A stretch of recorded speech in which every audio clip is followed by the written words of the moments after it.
Good afternoon. Good news today. Washington State continues to lead in bending the COVID pandemic curve downward. It continues to lead in saving lives, and today's announcement will continue in that vein. I'm really happy to say all 8 regions in our state are currently in phase 2 of our reopening plan. And today I'm announcing a pause on any possibility that a region would go backwards. And we're making this pause in recognition of the fact that we've made incredible progress in knocking down the infection rate of COVID in the last several weeks. Now, we know we need to follow the science and the data in making these decisions, but I think it is clear that we have had enough success in the recent weeks to be able to put a pause on any alternative that regions would go backwards. So that's what we are doing today. I'm happy to do that. During this weeks-long pause, we will evaluate the situation and work with our public health partners and stakeholders on how to continue going forward. So why are we doing this? Well, during the 3rd wave of the COVID-19 pandemic, our rolling average for new daily COVID cases was approaching 3,000 per day. That has come down dramatically. As the approaching graph, if I can put this chart up real quickly, we can look at this chart, and we'll notice that we've had sort of 3 waves in Washington State. The most recent high numbers were in the 3,000 per day. You see they've come down dramatically in the last couple of months. Now they're in the range below 1,000 per day. So this has been a very significant reduction in cases in our state. And I want to credit Washingtonians for what everybody's been doing. And wearing masks and being safe is the reason we're knocking these numbers down. We acted, and the reason we acted is because our state was struggling under those very high numbers. And given that unprecedented level that we had in December, we had to design our reopening plan so that it was very sensitive to the potential that COVID would come springing back. But under our current data trends and the progress we've made to knock down this 3rd wave, they've told us that we don't need this really hair trigger circuit breaker, if you will. And so I'm really happy about being able to announce this today. Now, we know that despite this good news, we need to remain very cautious. We're able to do more activities today. We know that over 1 million Washingtonians have now had the vaccination. We are finding an increase in circumstances, the ability to return safely of our children to school, to on-site education. I want to thank educators for their really hard work they're doing in collaboration that it takes to be able to do this with everybody in the community. So this is promising news for millions who are now ready to get back towards the life that we know before the pandemic swamped us. But we cannot let our guard down when we are so close to a potential victory. We have to continue to follow the science, continue to do the things that we know that work, face covering, distancing, and good basic hygiene. Now, we also have to remember, I know people are aware of this, of the variants that are now in our state. We have confirmed the presence of several variants in our state, some of which have increased possibility of transmission. So we need to be mindful working with our health scientists going forward. We ought to be both confident and cautious at the same time. And if we do that, we can look forward to better days ahead. So obviously there's a question of when we could move our state forward through another phase. It's a good question, and right now we will be answering that question in the next several weeks as we listen to people in the community, as we listen to local elected officials, local health, public health issues, workers and businesses, and particularly as we look at the development of the science around these variants. It's very intriguing that every single day we're getting more information about these variants, and importantly, the ability of our vaccines to prevent transmission, and importantly, ultimately, to prevent hospitalization and deaths. There's some good news on this, that in the last several days, internationally, we have received increasing scientific information that the vaccines are effective to prevent hospitalization and deaths, even against these variants. But we need to continue to monitor that science in the upcoming weeks. So the science is coming in, and now we've had major progress on our vaccination effort. For the first time the other day, we did over 45,000 vaccinations in one day, which was essentially our goal. We wanted to demonstrate capacity to do 45,000 vaccinations a day. We have met that goal. Now we need the dosages to continue to come in to be able to do these vaccinations. As these doses continue to increase, we think we will increase an average fairly rapidly to that goal. And now we're also on the verge, as you know, of having another vaccine approved, the Johnson & Johnson vaccine. There's a possibility it could be available as early the following week. So there is plenty to be excited about the ability to get vaccinations. And we know people are both eager and frustrated because we still don't have 5 million vaccines available tomorrow morning. But the numbers are really improving. And ultimately, our decision about phases will follow our continuing progress in this regard. I want to thank the Biden administration for some of their work, too. We're pleased that the administration continues to increase our supply. Last week, the Biden administration allocation to the states increased by 13.5%. They now have had a 57% increase since the administration took office. That's really rapid progress. This will increase by another 1 million doses for all states, tribes, and territories this week, pushing the total weekly allocation nationally to 14.5 million doses. So 1,000 more Washingtonians are getting vaccinated every day, and we have capacity today to do many times more than the doses we're actually getting today. So we need this supply to catch up, but it is coming up. I also want to thank President Biden for canceling the so-called anarchist cities measure. The last decision in September really was a brazen election year politics. That's all it was, and it's good to get that in our rearview mirror. We are continuing to work some of the issues we have to make sure this program is efficient as possible. We've had some concerns of a county or two about the amount of Pfizer vaccine they're getting. I'm told our Department of Health is working with local health departments and providers in these counties to be able to use the Pfizer vaccine in more counties, because we currently have more Pfizer first doses than Moderna first doses. And thankfully, just within the last few minutes, the federal government has allowed the Pfizer product to be used at lesser cold temperatures, and this should increase the ability of some of these counties to use the Pfizer product. So those two things together, we think, are going to help some of these counties. But in the interim, we're working to connect these counties with suppliers that could actually provide the cold storage facilities. So that's really good news on the Pfizer front. Other good news, the George Bush Monument. We're going to soon have a monument to Washington's first known black resident. And that's the George Bush tree that we'll have on our Capitol campus. As we know, Mr. Bush was born in Pennsylvania in the late 1700s. He settled in Missouri in 1844, came out on the Oregon Trail to Washington. When his family arrived in Oregon, they encountered discriminatory exclusion laws that created a hostile environment for free black people. So they went north of the Columbia River and settled what is now Thurston County.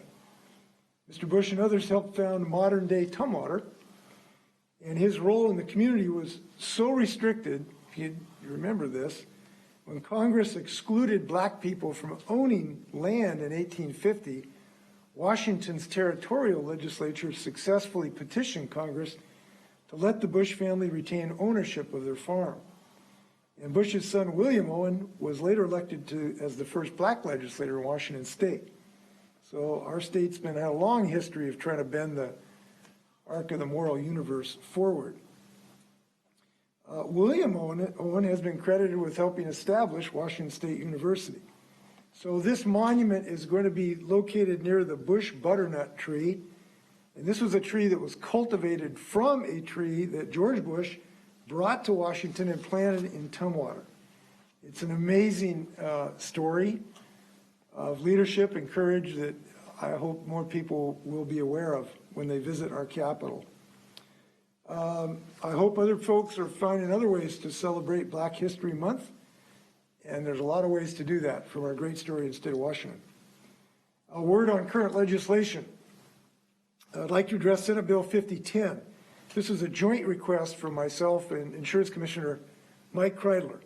It sought to remove credit scores from the process of determining people's insurance rates that they pay. And that practice needed to stop and needs to stop because it is both unfair and discriminatory to people based on their color. The bill was ultimately, unfortunately, changed drastically. It's been watered down to the point where its impact would be quite minimal. The current version only prohibits the use of credit scores in determining increased rates over the next 3 years. And the use of someone's credit score in determining insurance rates and premiums we know is discriminatory. It should be outlawed, period. So I am requesting the legislature to revert the bill back to its appropriate, fair, and effective version as it was introduced, and I hope they will move in that direction. With that, I would be happy to stand for your questions. First question comes from Rachel with AP. Governor, you mentioned that details on phase 3 will come in the next several weeks as you talk to affected groups, but why hasn't there already been a general outline that could be refined during the process that you're talking about so that people and businesses can just have a sense of what to plan for, even if it's a bit down the road? Well, because we need information to be able to do that in an effective way. We want to give people the truth. We want to give people as much predictability as we can provide them. We know how important that is to businesses and everyone else. But it would not serve their purpose to give them a plan that later didn't come to pass. So we need to do what we have done so successfully in this state, which is to look at the science of the variants that can be considerably more dangerous than the ones we've had experience with. We need to listen to business owners about what versions of their operations can be effective. We need to listen about what people have done already and how successful it has been. We need to listen to some other jurisdictions on things they've done. For instance, I got a call the other day from folks who are interested in pro sports. You know, can we open up more, maximum limits of people going to games? Well, we need to look at what people have done and what has worked. And that's going to take a period of time. So we're trying to be entirely transparent and honest with people, and we'll do that as soon as we possibly can. But I will tell you, I'm glad we're moving forward. That's the direction we're going. Next question comes from Joe with the Seattle Times.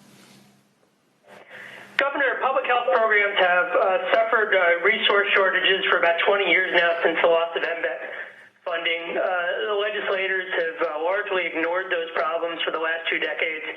And your budgets in recent years haven't put many more resources into those programs. And we've got a pandemic now where you have local public health jurisdictions short on the resources to help people out in low population regions. You've had the State Department of Health struggle on several fronts, including maintaining their data systems to manage the pandemic. Are you committed to signing a budget that provides substantial increases for public health, even if your proposal and other proposals for dedicated funding don't pass the legislature this year? Yeah, I'm confident we're going to have increases for public health. One way or another, I'm confident that we will achieve that for obvious reasons. Next question comes from Essex with Cairo 7. Yes, Governor, you mentioned that it would take several weeks to continue evaluating the situation before phase 3. Right now, it's the end of February. Does that mean we will not reach phase 3 until at least the end of March? Well, not necessarily. It could be earlier than that. If we get some very clarity on the variants, if we get further clarity on the ability of the vaccines to knock out the variants, that could happen before then. If we find a consensus across the state about how to have business openings under certain conditions, it could be before that. This has been a challenge for us, for the last year of not having all the information we'd like to have. But we generally have been making some, I believe, decisions that have been effective in saving lives and in rebuilding our economy, which we're doing now. And I think as long as we continue to hew to that course, we will have continued success. Next question comes from Laurel with the Spokesman Review. Hi, Governor. I'm wondering if the metrics and the data that you've been using, will that continue to be updated as you're reevaluating these phases and thinking about moving forward? And if not, can you or maybe Dr. Lindquist, who I believe is on the call, can explain that decision when maybe releasing some of these numbers more consistently might help restaurants and businesses have a better sense of where the region is going? Well, the dashboards are remaining, all of this information is on our dashboard and will continue to be on the dashboard. So I'm not sure which information you're referring to. Could you help me on that? Yeah, just like the metrics that you use to move forward, they're normally not updated until every 2 weeks when you decide which regions are moving forward. Is that continuing to be the case? Will you be updating those metrics more regularly as you're trying to figure this out? Well, we won't be updating things that are not relevant at the moment. No, there's not a reason for that. And until we evaluate the metrics, we won't have that. Scott, do you want to talk about what will be available? Yeah, so we will continue to measure a lot of these updates. We won't report the report card every 2 weeks, but we will still have on the DOH dashboard many of the metrics that will be available for counties and business in particular and the public. I would just, if I could chime in real quick, to emphasize Scott and the governor's point, our data dashboards that show the numbers of hospitalizations, the ICU occupancy in different areas in the state, the new daily case rates, all of those will continue to be available, and that's the data we're going to continue to use, and we hope the public continues to watch so that way we can see how COVID activity is happening in our communities. Question comes from Keith with Como Board. Governor, last time you took the advice of the restaurants and opened up on Valentine's Day, they recommend you possibly changing phase 2 to include restaurants going up to 50%. Would you consider that advice? Certainly. We will be talking to the restaurants. We will be looking at the variant science. We will be looking at the information that's coming in about the vaccines. We will be looking at the ability to have doses that we need. We're going to be looking at all those things, and certainly we'll be talking to the restaurants as well. Next question comes from Sarah with McClatchy. This question actually leads well into mine. I'm curious if you can get more specific about what the work will look like in the coming weeks as you design future phases. So if you could name, what groups you'll be meeting with, if there will be any sort of public engagement process, just as specific as you can get there. Well, at 8 o'clock tomorrow morning, I will look at the epidemiological chart. I'll probably do that before I have my slice of toast.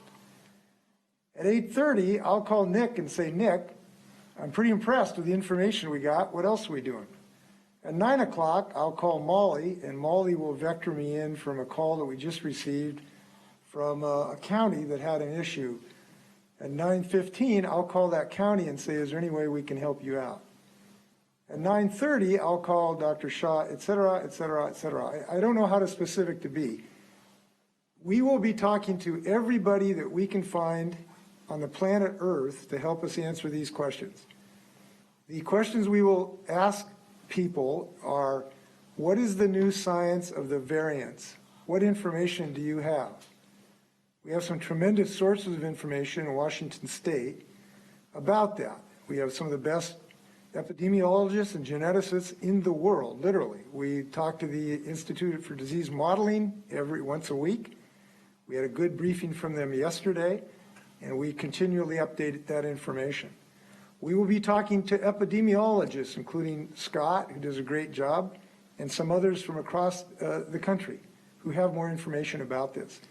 We will be reviewing on a daily basis the scientific information. And that when I say we, that includes me. I read some of the information that's coming in the New England Journal of Medicine or the Lancet or WHO, and I read that on a daily basis. Now that's kind of on the variants. I also look on a daily basis at the science about the efficaciousness of the vaccine against specific varieties. So on a daily basis, I look at the information that has come back about what percentage reduction in transmittability has been shown, for instance, in Scotland. So 2 days ago, I looked at the information from Scotland about how much transmission had been reduced with their particular vaccine, and it had tremendous result. It was extremely exciting. I did the same a few days before about the experience from Israel, and I looked at their efficaciousness. And when we look at efficaciousness, there's kind of two parts of that. One, how much does it reduce the transmission rates so that you can prevent the infection? But a second thing that I would argue even more important, how much does it reduce hospitalization and deaths? So we are intensely interested in that and the effectiveness of these vaccines. And fortunately, very shortly, we believe we'll have 3 vaccines that are extremely effective in preventing hospitalizations and deaths. Then we will be looking at our vaccination program on a daily, if not hourly basis to try to make it more efficient. And when we do that, we talk to everybody in the state of Washington who possibly has a connection to that. Then we look at our business operations and what we can do to accommodate additional business activity, which involves talking to business people all over the state of Washington in multiple industries. We have several groups that advise us about this, of entrepreneurs, of the labor community. We look at the equity issues, and we talk to everyone in the state of Washington who we think can provide us information. How do we make this a more equitable effort? How do we get hard-served communities that have less access based on poverty or systemic racism or language barriers, and we try to figure out how do we make that system more effective. That involves talking to leaders, black faith leaders, Hispanic leaders, Marshallese leaders, and that happens on a weekly basis at least. So I don't know how much detail you would like. It's pretty detailed exploration of what we'll be doing in the next upcoming weeks. And if I can just build a little bit more on the governor's answer, a couple of the groups that we will certainly be talking to are the local health officers in each one of the counties to learn more about how the disease activity is shaping up in each of their communities and what they think are the appropriate next steps for us moving forward, considering the variants and the vaccine, as the governor mentioned. Also making sure that we check in and touch base with mayors, county commissioners, and other local elected officials so that they have an opportunity to share from their perspective how the next steps going forward can consider all of the data that the governor mentioned and how we can move to the next steps in our reopening plan, in addition to all the members of the business community, the labor community, and other members of the public, so that way we can have a plan that is inclusive and considerate of everybody's feedback and input. Next question comes from Tom with KEPR. Hey, Governor, you already talked about this a little bit, but I want to ask specifically because I've heard a lot from parents. They're hopeful that you could take a look at football attendance. For instance, a volleyball team doesn't have as many people on the roster, you can have more people in the stands, but that's indoors. And we already have the science that says outdoors is safer and a stadium is for widespread. So do you think it would allow maybe parents to go see their kids play football? Is that something you'd consider? Yeah, we're thinking about those issues. I just alluded to that. We're giving thought to what we could do on spectators at some of these athletic programs. So it is something we will be thinking about, and I'm hopeful we can make progress on it. Now we have to some degree, because we've gone to phase 2, as you know. I know the Zags families are very happy about being able to see their incredible athletes playing, and we hope it's going to be in Indianapolis. Next question comes from Jerry with the Everett Herald.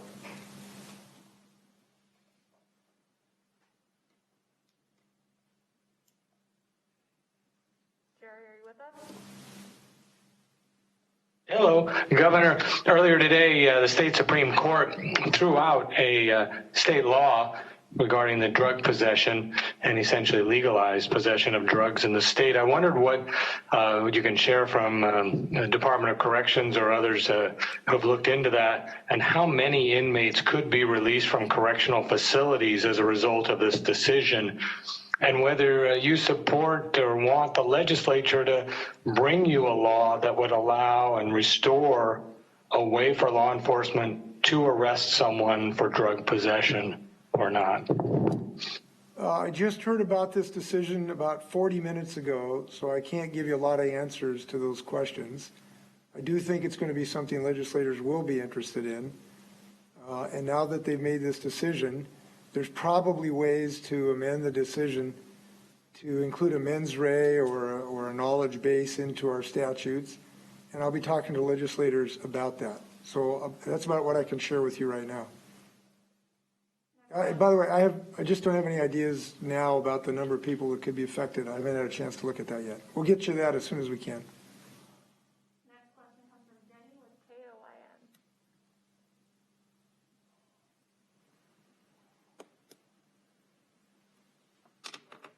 Jenny, are you there?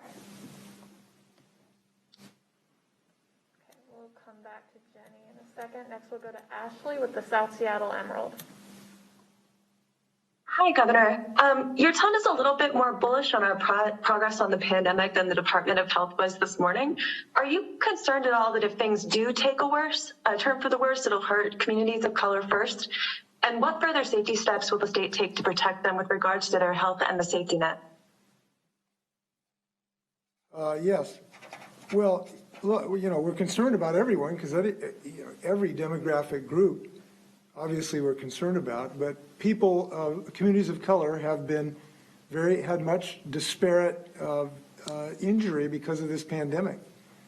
The Hispanic community is about 13% of the population, and I think they represent about 30% of the infections. The Black community has some disparities. I don't think it's that great between the portion of their demographics and the infection.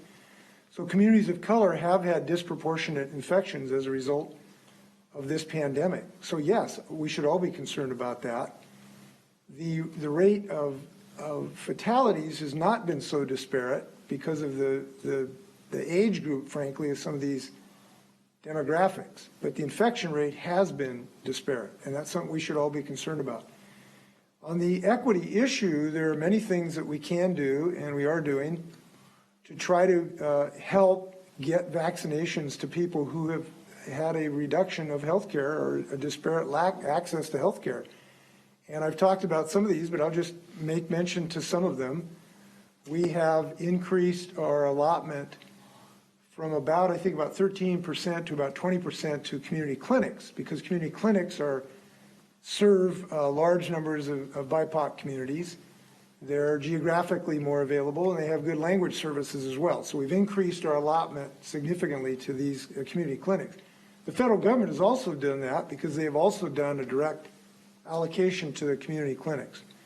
We have a very vigorous effort to provide communication and information to communities of color. It's about by the time we're done, it'll be about $15 million. And more importantly, it is using the trusted, credible messengers of these communities who are trusted to be able to organize their community and provide information to them.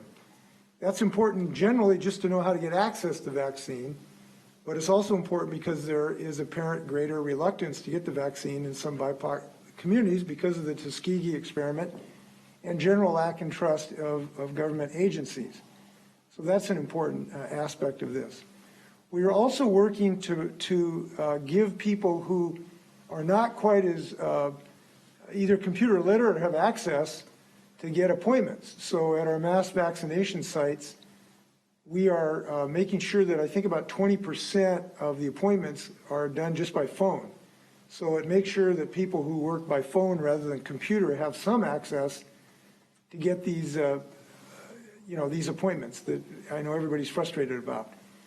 So those are some of the things we're doing. I know we can do more, and we're going to need to do more, and I'll tell you why. Because so far, our distribution has been relatively the same as the demographics. So the portion of the eligible population who are Hispanic is about 3.7%. And Hispanic folks have got about 2.7%. So it's very close of the dosages. So that's pretty close right now. But as we move to different phases and we have younger people, and it's a relatively young population of this community, we're going to have to increase the accessibility of the vaccine to this community. So what my point is, things might be looking relatively well at the moment, but we got to make sure we keep our eye on the ball in this. In the black community represents about 2.1% of the eligible population, and they've received about 2.7% of the vaccine. Again, that looks relatively fair, if you will, but going forward, we have to continue to increase our efforts. By the way, I should mention language barriers too. Language barriers are something we're very concerned about. We're doing our ad campaign in 32 languages, and we've engaged probably a couple dozen local organizations of multiple communities to be able to provide information to people. Next question comes from Patrick with WNBA. Yeah, hi, Governor. This is sort of alluding to something you said. What would you say to a Washington resident who isn't sure about taking the vaccine that you alluded to, those existing? Well, I would ask them what the nature of their concern is first, to be able to provide them information. In general, what I would say is that we have tried to provide the scientific information to citizens so they can make their own decision. And the scientific information we can give them is that these vaccines have been extensively, exquisitely tested in thousands of people in multiple demographics using the norms that we've always used, in a sense, to really evaluate these vaccines. And they have been done on a multiple level. So not only on the federal level, but the state has also, we have our own virologists and epidemiologists that I have hired, if you will, to evaluate the information as well. It's not just the federal government. And frankly, we did that because there was some, concerns about the last administration. So we have kind of two screens, if you will, to look at the information. And what that information has shown that is extremely compelling to me is that they are extremely effective. They're miracles. They're just miracles. I mean, they can save, maybe 8, 9 of the 10 deaths that we'd otherwise experience. That is an incredibly effective vaccine. So what I would say is they are certainly work and they're certainly safe. And if those are the two things people care about, I would share that information with people. Now, if people have specific concerns about it, I try to give them information so that they can make a decision on what's right for themselves. We're going to go back and try Jenny with KOIN one more time. Jenny, are you there?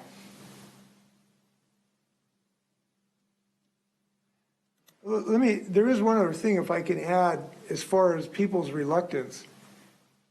We can understand reluctance. These are new, but I think what's going to happen as the weeks and months go by, as people see their neighbors and their coworkers and their relatives getting the vaccination and having a good result and not getting sick and not having some adverse event, that's going to be the most compelling evidence for people. And I do believe as time goes on, the number of people who will be confident in the vaccine, I believe, is going to increase significantly as we see people around us having success with the vaccine. That's ultimately the most persuasive information that we humans work on.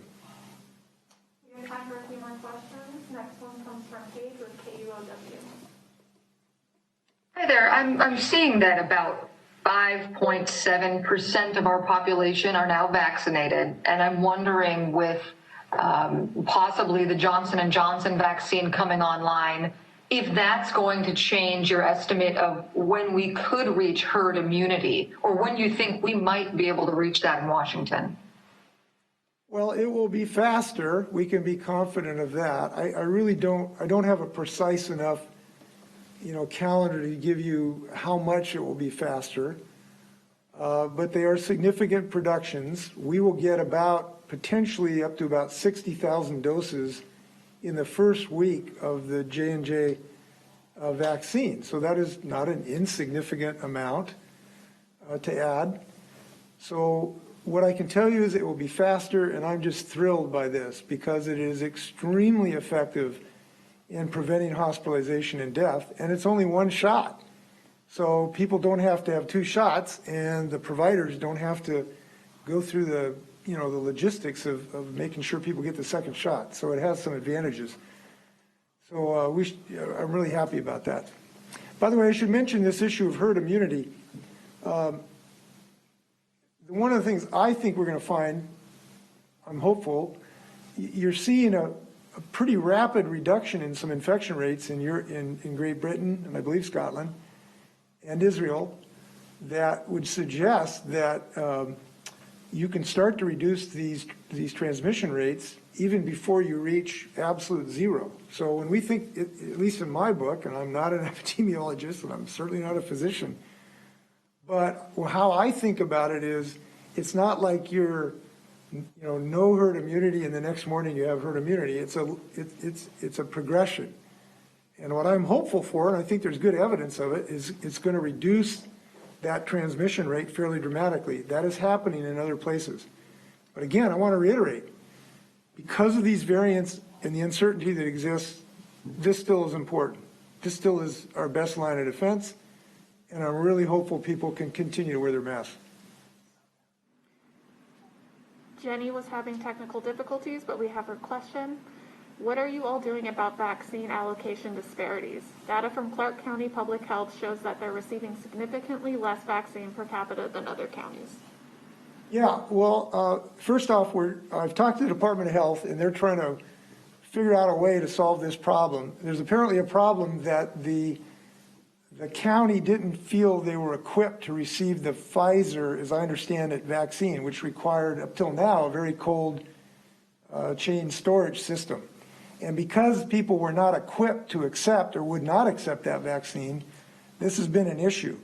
So we have tried to help the county by getting them more storage facilities, but because that was a problem for them, the state didn't have as many Pfizer available because we had to give some of the providers Moderna for the second dose because they'd use some of their dosages for their first doses.